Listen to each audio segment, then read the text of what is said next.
transformarme en ti para ser apóstol de tu amor. Si tú me llamas, aquí estoy. Muy buenos días, gracias por sintonizarnos. Les saluda Oscar desde aquí, desde Indianápolis, en un programa más de Conversando con Sentido. Y tengo enfrente de mí al buen Alfred. ¿Cómo estamos? ¿Qué tal? Buenos días a todos. Pues ahora con la noticia, profesor. A ver, dígame. Oh, traigo la gripa, a ver cómo En nos... pleno verano.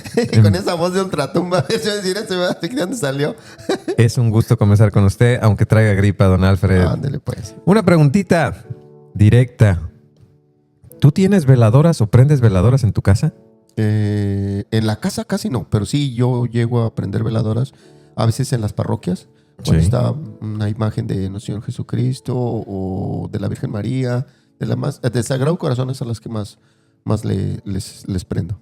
Yo también, sobre todo cuando visito un templo mariano, cada vez que tengo la oportunidad de visitar la escuela donde estudié, en Notre Dame, que está la gruta, ahí te permiten prender una veladorcita, hincarte, etc.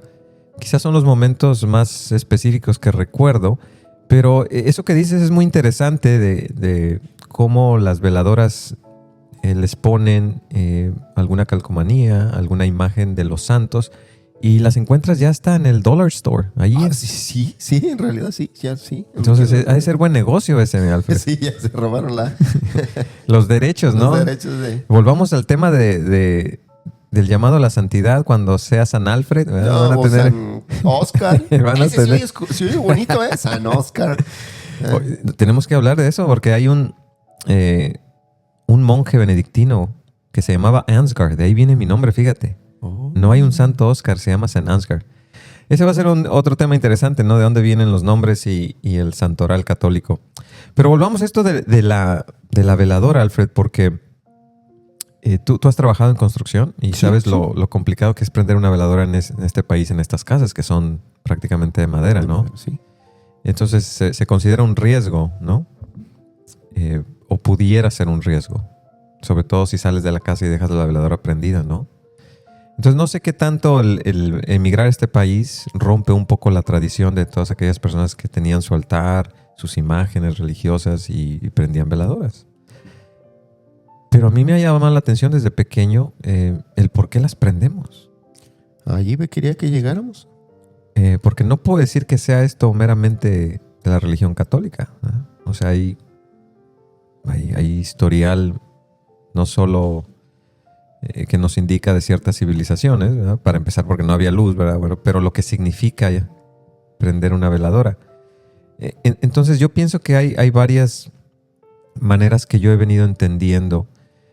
Una es, la gente busca protección.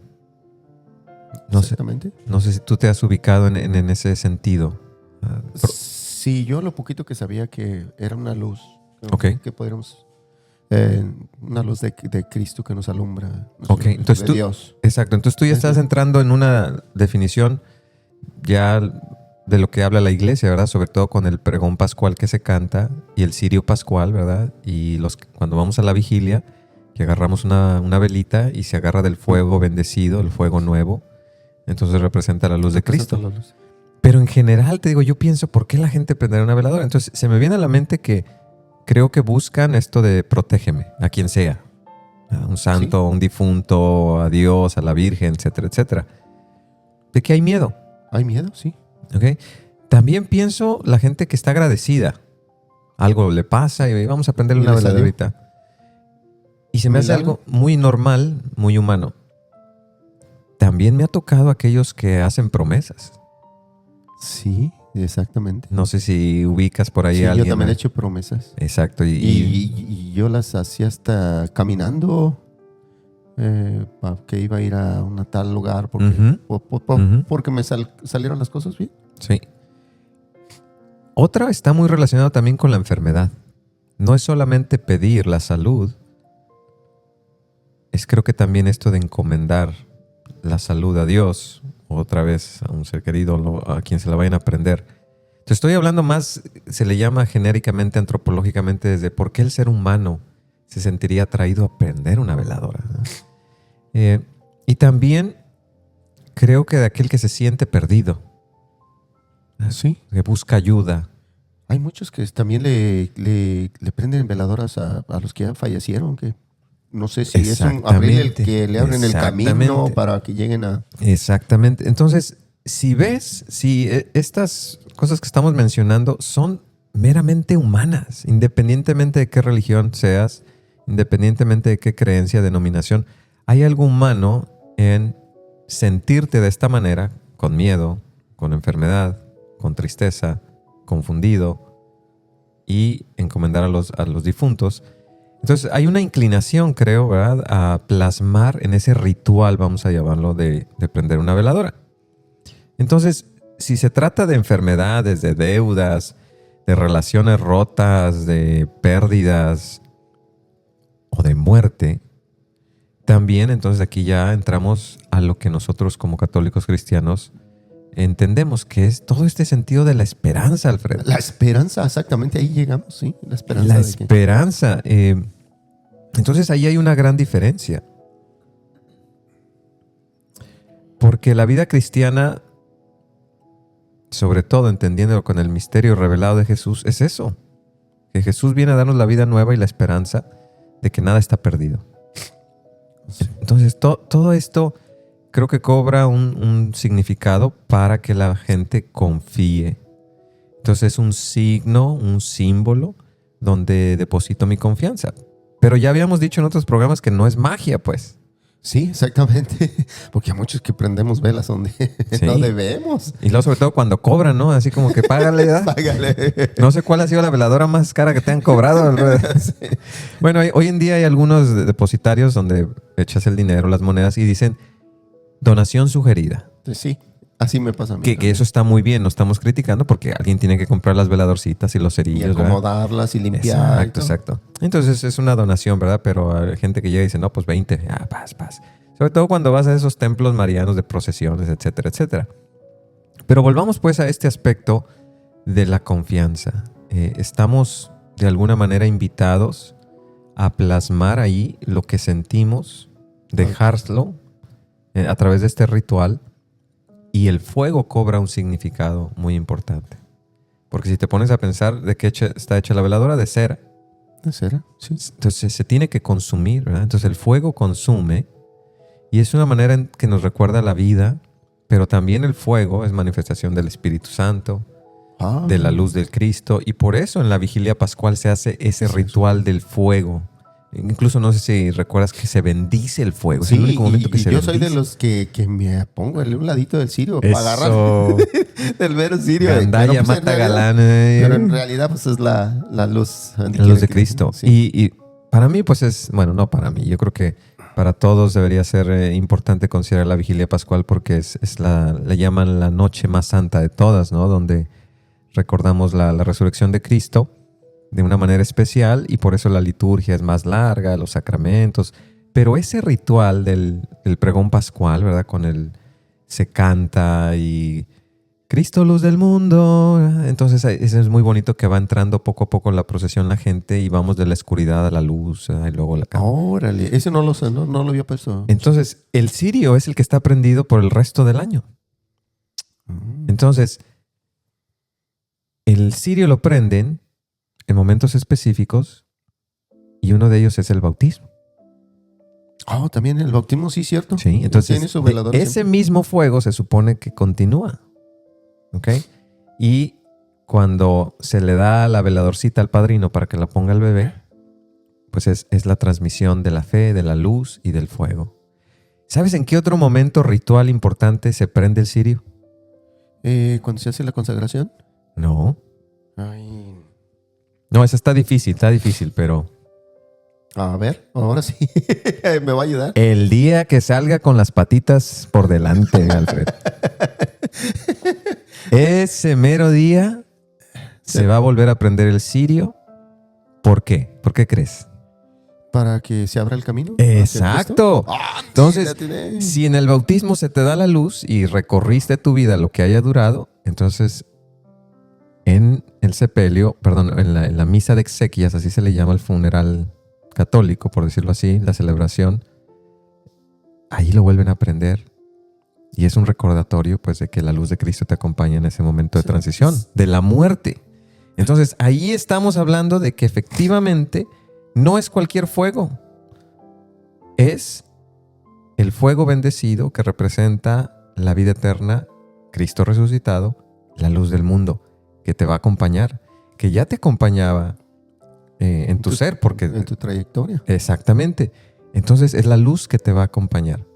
Ahora, déjate aviento un torito, a ver. A ver.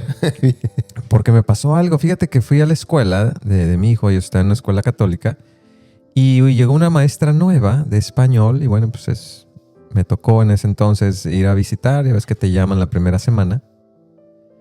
Y al llegar al salón vi que la maestra de español tenía pues cuadros, imágenes, pósters, ya sea de países de Centroamérica, con frases, o sea, muy, muy bien decorado, pero vi en un rincón veladoras. Y dije, qué interesante. Y tenían algunos santos, pero también tenían algunas calaveras como para el Día del Muerto. Oh, caray. Como el Día de los Muertos, ¿verdad? Entonces tú y yo estamos muy familiarizados. Para los que nos escuchan, bueno, pues es muy normal, ¿no? Otra vez esto del Día de los Muertos. Pero me acerqué a algunas y de repente vi algo diferente. ¿Qué crees que era? Ay, ¿qué sería? Que algunas eran veladoras de la Santa Muerte. Andy. ¿Tú has tenido una experiencia con esto? Sí, en A realidad ver. sí, muchas veces.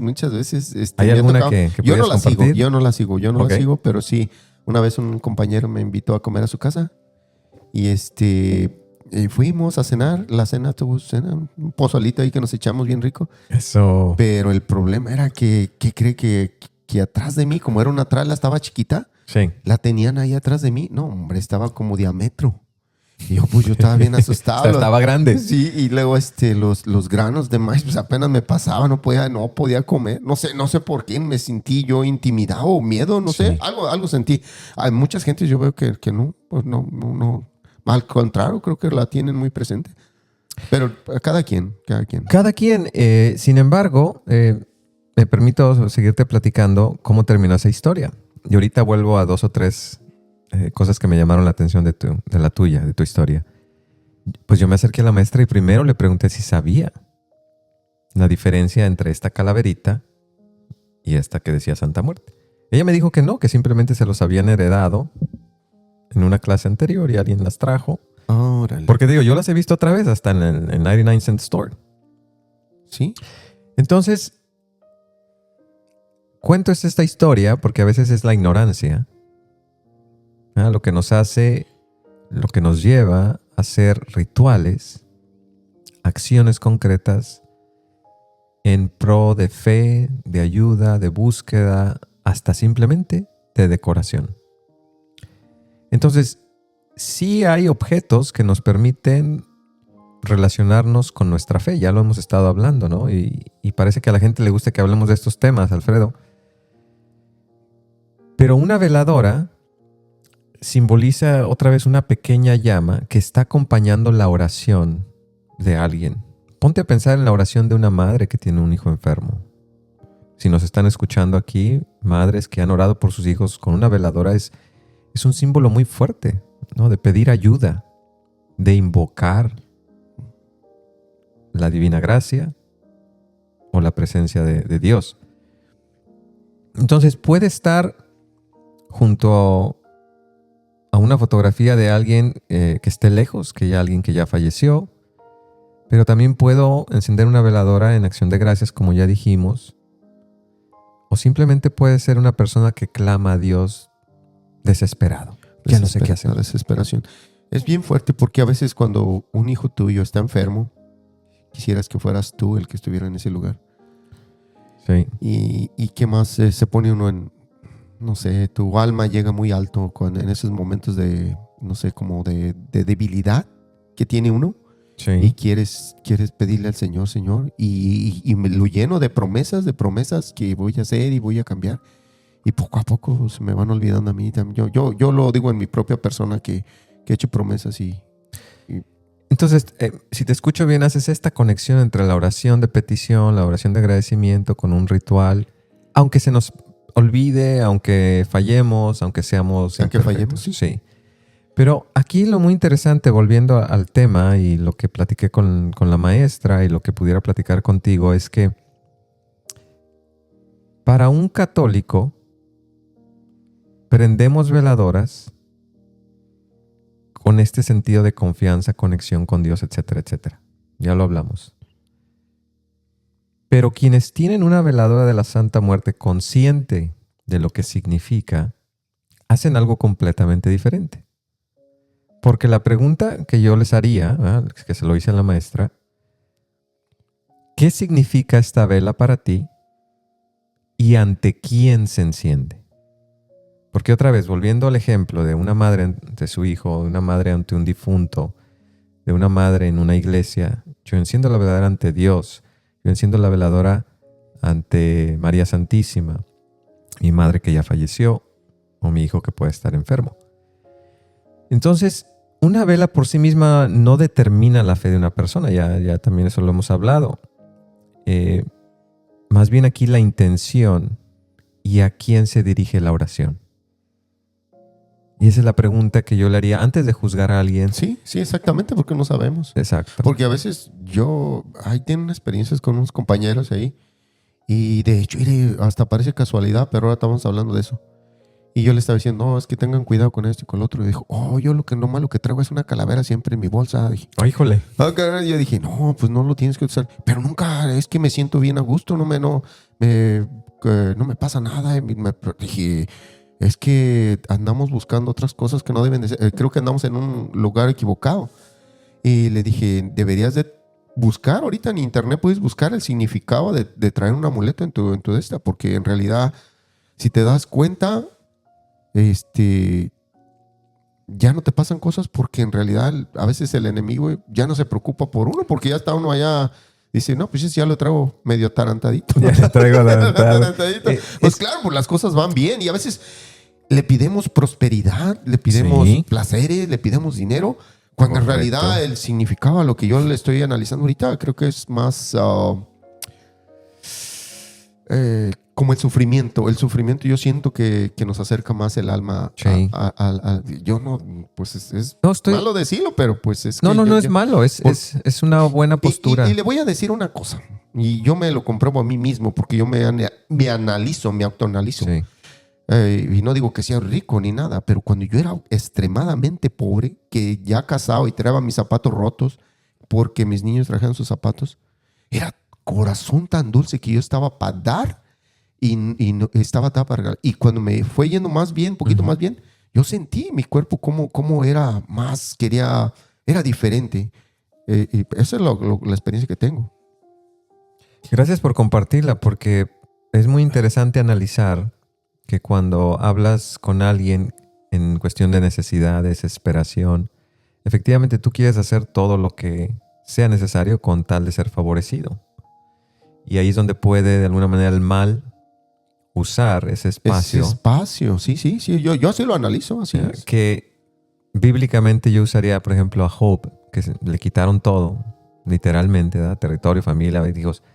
Y aún así no renegó en contra de Dios y no cedió al mal, ¿verdad?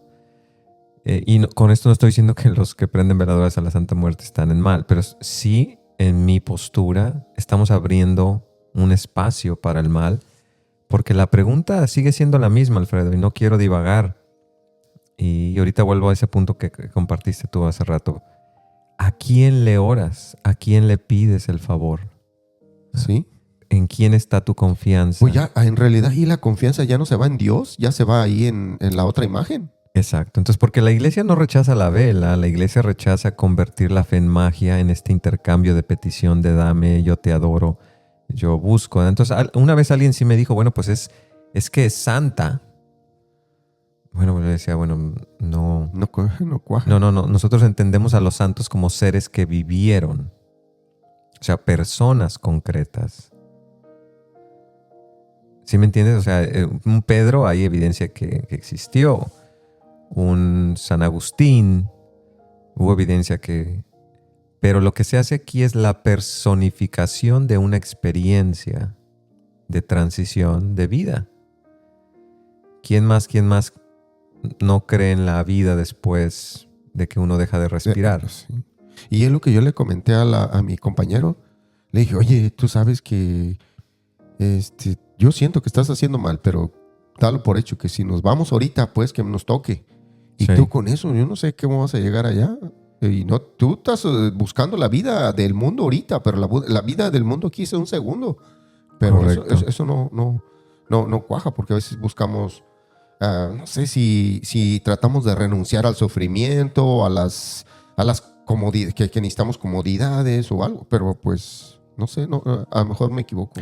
Entonces volvamos al principio. No te equivocas, porque otra vez volvamos al principio de por qué alguien prendió una veladora. Entonces, si alguien está pasando por una crisis, una situación de pobreza extrema, de enfermedad, su fe no está fuerte, no tiene conocimiento, no lo han podido formar en la fe, etcétera, etcétera, entonces está en un estado vulnerable, ¿no? Entonces decimos que alguien busca esa protección, incluso busca que se haga justicia, recuperar la salud, la prosperidad, incluso el amor.